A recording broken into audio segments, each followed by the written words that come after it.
এটা এমন একটা দুনিয়া যেখানকার চোরেরা পুরো আস্ত ব্যাংকটাকেই চুরি করে নিয়ে যেত। এই জন্য তখনই সেখানকার পুলিশ এসে রশি ছুঁড়ে মেরে পুরো ব্যাংকটাকেই শক্ত করে বেঁধে ফেলে। এরপর অনেক জোরে একটা টান মেরে আবারও আগের জায়গাতে নিয়ে রেখে দেয়। এরপর চোরেদেরকে ধরার জন্য পুরো রাস্তাটাকে উঠিয়ে কাপড়ের মতো নাড়িয়ে দেয়, যার কারণে সবগুলো চোর উড়ে উড়ে তার কাছে চলে আসে। তখন সে তাদেরকে নাস্তা পানি দিয়ে জেলখানার মধ্যে বন্দি করে দেয়, কারণ এই শহরে গুন্ডাদের উৎপাত এতটাই বেড়ে গিয়েছিল যে সবসময় গোলাগুলি চলতেই থাকতো। এই জন্য সেখানকার সেই গুলিগুলোর জন্য ট্রাফিক আইন তৈরি করা হয়েছিল।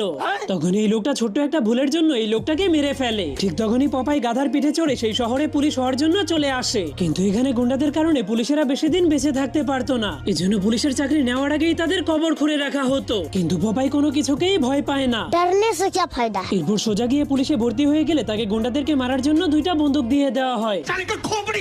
কিন্তু পপাই বন্দুকগুলোকে ফেলে দিয়ে বলে, গুন্ডাদের জন্য আমার হাতই যথেষ্ট। তখন সবাই হাসতে শুরু করে